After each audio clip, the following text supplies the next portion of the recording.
Madame, monsieur, bonsoir et bienvenue aux 19h de ce 15 août. À la une de l'actualité, le général d'armée Saïd Chengreha, chef d'état-major de l'armée nationale populaire, a présidé ce matin au complexe régional des sports militaires à Blida la cérémonie d'ouverture du concours militaire international section aéroportée 2022.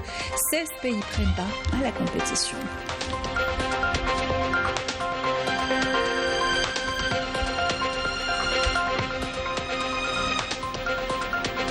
Nous ferons dans ce journal le point sur les feux de forêt dans le pays. 13 foyers étaient en cours. La plupart sont sous contrôle en voie d'être éteints. À Tipaza, les vents rendent la tâche difficile. Des hélicoptères de l'armée prêtent main forte aux unités mobilisées sur le terrain.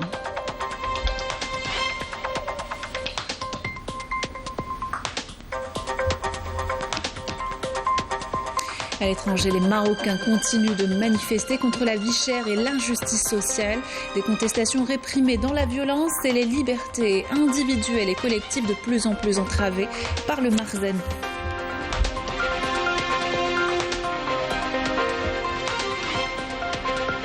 Et du sport en bord de mer dans cette édition, à l'occasion de la finale d'un tournoi de 3 contre 3, une variante du basketball qui a fait ses preuves au dernier jeu méditerranéen d'Oran. Les joueuses et joueurs ont enchanté les estivants et spectateurs. Reportage dans cette édition. Bienvenue à tous, heureuse de vous retrouver. Je vous disais en titre, le général d'armée Saïd Chengreha, chef d'état-major de l'armée nationale populaire, a présidé ce matin au complexe régional des sports militaires à Blida la cérémonie d'ouverture du concours militaire international section aéroportée 2022, abrité par l'Algérie. Étaient présents le Premier ministre Ayman Ben Abdelrahman et les ministres de la Communication, la Culture et les Arts, aux côtés d'officiers généraux du ministère de la Défense nationale et de l'état-major de l'ANP, d'ambassadeurs et de représentants du corps diplomatique des pays participants, ainsi que des chefs des délégations sportives militaires ayant pris part à ce concours. Le point avec Yamina Saïd. Le général d'armée Saïd Chengreha, chef d'état-major de l'armée nationale populaire, a présidé au complexe régional des sports militaires, en première région militaire, la cérémonie d'ouverture du concours militaire international section aéroportée 2022, abrité par l'Algérie dans le cadre des Jeux militaires internationaux, organisés chaque année en Fédération de Russie.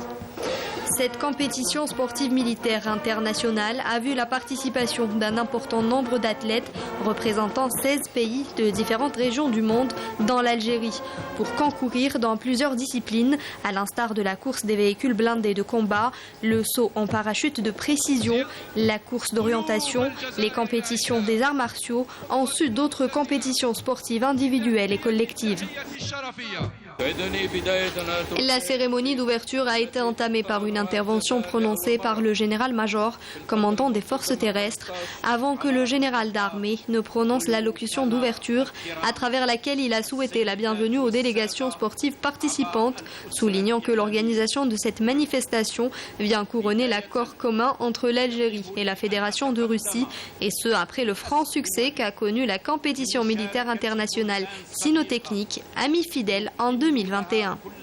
L'organisation de cette manifestation sportive militaire vient couronner l'accord commun entre l'Algérie et la Fédération de Russie, conclu l'an dernier, et ce après le franc succès qu'a connu la compétition militaire internationale cynotechnique Amis Fidèles en 2021, qui s'est distinguée par une parfaite organisation sur tous les plans.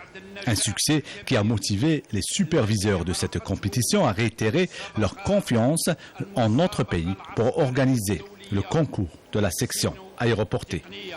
À ce titre, je tiens à présenter mes sincères remerciements aux autorités militaires russes qui ont offert à notre pays l'opportunité d'organiser cet important événement sportif qui verra la participation des meilleurs athlètes sportifs militaires des armées des pays participants. Ces athlètes qui vont concourir pendant 2 semaines dans différentes disciplines sportives militaires, entre autres la course des véhicules blindés de combat, le saut en parachute de précision, la course d'orientation, les compétitions d'arts martiaux, ensuite d'autres compétitions sportives individuelles et collectives. Le général d'armée a rappelé que cette manifestation sportive recèle d'innombrables vertus humaines, la plus illustre étant le raffermissement de l'esprit de fair-play parmi les athlètes militaires dans un climat d'entraide et de solidarité qui contribue sans doute à l'ancrage des valeurs de paix, de sécurité et de tolérance. Nous sommes fiers au sein de l'armée nationale populaire d'organiser cet important événement sportif militaire international faisant participer des pays amis auxquels nous éprouvons tant de respect et d'estime. Partons de notre conviction du noble rôle du sport dans le raffermissement des liens de rapprochement, d'amitié et de coopération entre les États, d'une part, et dans la contribution dans l'élargissement des horizons d'échange d'expériences entre les armées dans les domaines d'intérêt commun, d'autre part. En effet, ce concours recèle d'innombrables vertus humaines nobles, la plus illustrée étant le raffermissement de l'esprit de fair play parmi les athlètes militaires dans un climat d'entraide et de solidarité qui contribue sans doute à l'ancrage des valeurs de paix, de sérénité et de tolérance, où le meilleur en termes de préparation, d'entraînement et de volonté décrochera la victoire. Au final, les grands gagnants sont les valeurs humaines nobles que nous hissent au rang les plus élevés.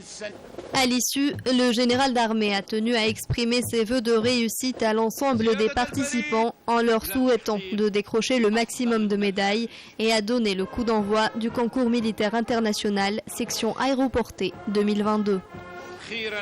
Je tiens à exprimer à l'ensemble des participants à ce grand concert sportif mes vœux de pleine réussite et de succès en leur souhaitant de décrocher le maximum de médailles et d'obtenir des résultats honorifiques à la hauteur des attentes des forces armées de notre pays respectifs, qui aspirent toujours au meilleur. Enfin, j'annonce l'ouverture officielle du concours militaire international section aéroportée 2022 et que le meilleur gagne. Ensuite, l'assistance a suivi la cérémonie d'ouverture marquée par des exhibitions sportives individuelles et collectives, suivies par de belles performances musicales qui ont suscité grandement la satisfaction et l'admiration du public présent.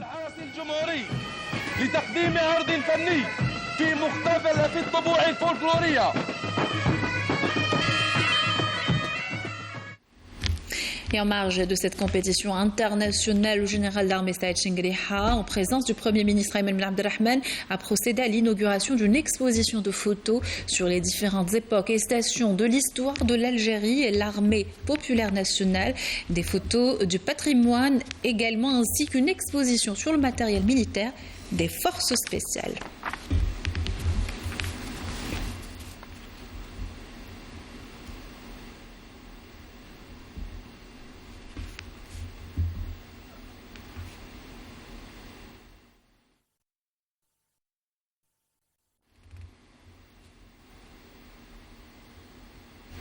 Et vous pourrez suivre après le journal de 20h une page spéciale consacrée à la cérémonie d'ouverture du concours militaire international section aéroportée 2022 que l'Algérie abrite. Et on fait le point à présent sur les feux de forêt qui sévissent dans le pays. 13 foyers étaient en cours dans plusieurs wilayas. La plupart sont sous contrôle ou en voie d'être éteints, à l'image de Béjaïa, Skikda, Djidjel, Ombouari, Taref Setifet, Tizi Ouzou. Mobilisation bien sûr totale des éléments de la protection civile, la DGF et l'ANP pour venir à bout des incendies. À Tipaza, les vents rendent la tâche très difficile. Des unités des wilayas avoisinantes ont été réquisitionnées et des hélicoptères de l'armée leur prêtent main forte. Le point avec Yamina Saïch.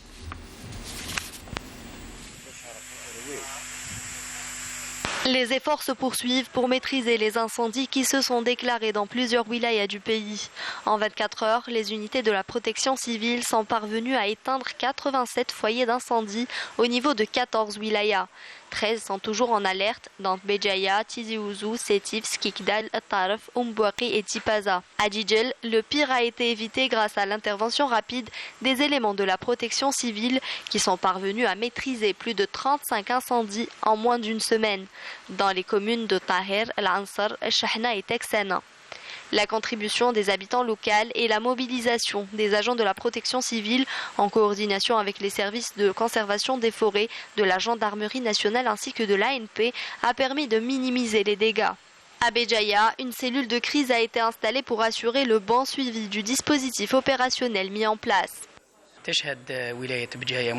La wilaya a enregistré 55 incendies hier. Aujourd'hui, nous en avons enregistré 26 autres. 15 ont été maîtrisés, 11 sont en cours d'extinction, dont 6 sont assez difficiles à maîtriser.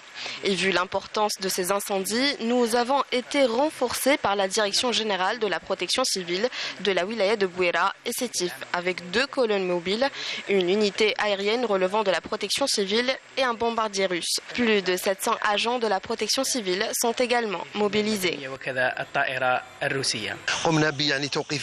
Nous avons été tous mobilisés pour éteindre les feux et éviter le pire. Ce foyer d'incendie a été maîtrisé et ne représente plus un danger pour les habitants de la région de Chenois. Grâce à l'hélicoptère mis à disposition par l'ANP, nous pouvons atteindre des zones difficiles d'accès. D'ici ce soir, nous aurons maîtrisé tous les foyers d'incendie. Suite aux incendies qui se sont déclarés au niveau des forêts du Mont Chenois à Tipaza, l'armée nationale populaire a mobilisé des hélicoptères relevant des forces aériennes pour participer aux opérations anti-incendie, en particulier dans les zones inaccessibles. L'engagement de ces hélicoptères constitue un grand appui à l'action des détachements de l'ANP sur le terrain pour venir à bout des feux dans les différentes zones forestières et dans les villages sinistrés. Ces détachements ont pu également sauver et évacuer des familles. En plus de ces hélicoptères, tous les moyens humains et matériels, à l'instar d'engins et de bulldozers, sont déployés. L'opération se poursuivra jusqu'à l'extinction totale des incendies. L'hécatombe se poursuit sur nos routes. 6 personnes ont trouvé la mort et 15 autres ont été blessées dans un accident de la circulation survenu tôt ce matin sur la route nationale 50 à Tindouf. Selon la protection civile, l'accident s'est produit près du village de Hassi-Khabi suite à une collision entre un bus de transport de voyageurs assurant la ligne Béchar-Tindouf et un camion semi-remorque. Une enquête est en cours. Elle a été initiée par les services concernés. À l'étranger, les Marocains continuent de manifester contre la vie chère, l'injustice sociale et l'absence de politique de soutien. La sourde oreille du Marzen n'est pas le pire scénario. La répression et les entraves aux libertés individuelles et collectives sont de plus en plus fréquentes. Nakhla Larbi. Les Marocains ne décolèrent pas et continuent d'appeler à la chute du Marzen et de dénoncer la mauvaise gestion de l'État qu'ils tiennent pour responsable du désastre actuel. Des dirigeants que le mouvement populaire, toujours en effervescence, accuse d'avoir appauvri le peuple marocain et l'avoir spolié de ses droits fondamentaux.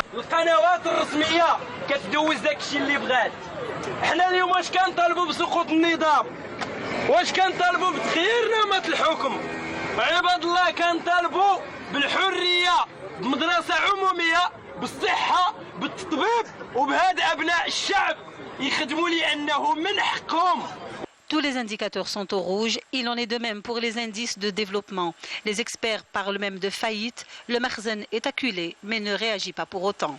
وانا غنذكركم اليوم ان مفهوم الدوله ماشي هو واحد السلطه كتوطى عليك، وانما هو هذا الافراد الكثيره جدا من الشعب تنازلت لواحد الفئه على واحد الحق باش تضمن التسيير العادل، ماشي باش تضمن القمع وتعطي لكل اللي دوا العصا، لانه في هذه الحاله ما كنوليوش في دوله وكيتغير المفهوم ديالها وكنوليو في احتلال. راه الاحتلال هو تدير لي كل شيء وتعطيني التفرتيت ونغوت تجي تعطيني العصا. راه مفهوم الدوله هو تسيير الثروات، ما نلقاش واحد فيها عندها الملايير اللي ما غادير فيها والو. La mobilisation populaire n'a jamais été aussi solide et la contestation s'élargit en dépit de la répression du Marzen. Les Marocains continuent de dénoncer les pénuries, la flambée des prix des produits alimentaires et les atteintes quotidiennes aux libertés individuelles. Avec le spectre de la sécheresse qui pointe, la baisse du niveau du plus important barrage du pays et les menaces sérieuses sur la production agricole, la contestation populaire est partie pour durer. À l'étranger, toujours un Palestinien a été tué ce matin par des balles de la police de l'entité sioniste au nord d'Al-Quds. Mohamed Al-Hashem a reçu une balle dans la tête dans la ville de Kafr Uqab. Par ailleurs, des dizaines de colons ont pris d'assaut la mosquée d'Al-Aqsa à Al-Quds, occupée sous une haute escorte de la police d'occupation sioniste. Retour dans le pays, on va s'équiper pour la plage des accessoires qui ont le vent en poupe en ce moment. Serviettes, jouets pour le sable, bouées ou encore des chaises de plage ornent les magasins des villes côtières, notamment des articles fabriqués en Algérie. Reportage de Lamia Boudbouda. C'est l'été et cela rime avec plage et détente. Et passer le plus clair de votre temps, les doigts, deux pieds en éventail dans le sable fin exigent d'emporter quelques accessoires indispensables. Que faut-il emporter et quels sont ces articles qui se vendent chaque année par milliers? Bien sûr, en tête de liste, le maillot de bain et les tangs, suivis bien sûr de l'indispensable serviette. Pour les enfants, la bouée reste l'accessoire qu'on achète le plus. Simple ou en forme d'animal, licorne, baleine, il y en a pour tous les goûts. Mais la dernière tendance est à la bouée transparente avec tout plein de paillettes. Nous sommes sur la route menant à Sidi Fradj. Souvent, les parents s'arrêtent pour acheter les accessoires dont ils ont besoin ou qu'ils ont oubliés à la maison. Ils achètent des bouées et des seaux pour leurs enfants, des bouées en forme d'animaux, de pastèques et autres. Les prix varient entre 500 et 4000 dinars. Pour les amoureux de la détente, j'ai nommé pour vous la chaise de plage pliante. Hafid vient d'acquérir cet objet fabriqué localement et compte en profiter tout l'été. Chaque année, nous achetons des accessoires, par exemple des chaises pliables, des serviettes car le soleil et l'eau de mer les abîment. Des tapis, nous achetons aussi des parasols parce qu'ils se cassent. Cette année, j'ai acheté cette chaise pliable fabriquée localement et que j'ai payée à 2350 dinars. Je suis satisfait, il y a 3 positions d'assises, le tissu est solide ainsi que le bois. Souvent pour les enfants, plage est synonyme de jeu et le seau avec le râteau et la pelle ainsi que les moules sont des incontournables. Nous avons cité les accessoires essentiels sans oublier un bon petit livre car l'été est la saison idéale pour plonger dans une nouvelle histoire. On reste en bord de mer pour faire du sport à présent et on vous propose une partie de 3 contre 3 à Boumerdès, la nouvelle discipline de basketball qui a rejoint officiellement les Jeux méditerranéens lors de l'édition d'Oran. Le temps d'un tournoi, des joueuses et joueurs aguerris se sont affrontés au grand bonheur des estivants et spectateurs. Reportage de Lamia Boudbouda. Au complexe Le Grand Bleu de Zemouri, certains estivants s'adonnent à la nage, d'autres en rendez-vous avec une autre jeune discipline qui vient d'intégrer le programme olympique, le basketball à 3 ou communément appelé le basketball 3 contre 3. C'est un basket qui se joue vers un seul panier. Il y a des équipes de 4 joueurs, 3 joueurs sur le terrain sans entraîneur. Le match dure 10 minutes. Au bout de ces 10 minutes, si une équipe atteint les 21 points, elle a gagné le match. Et si on est en égalité, il y a 7 pièces.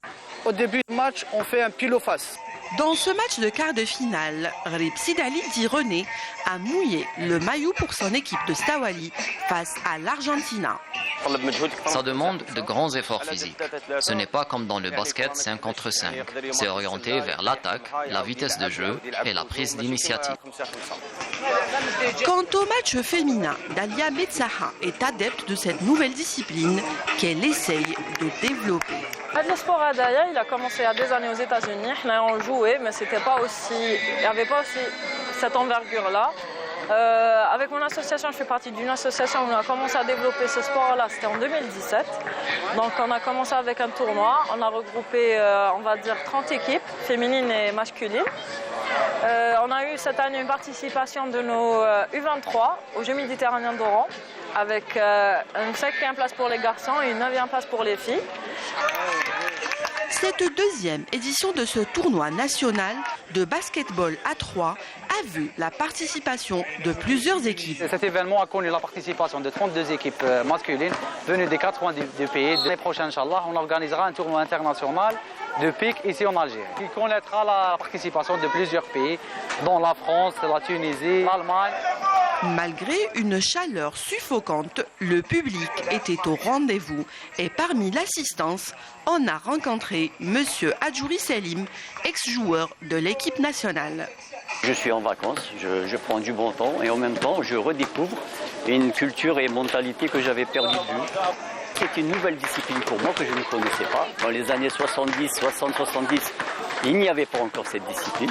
Ce nouveau format de basketball est une discipline urbaine, dynamique et fun qui séduit le public et les amoureux de la balle orange.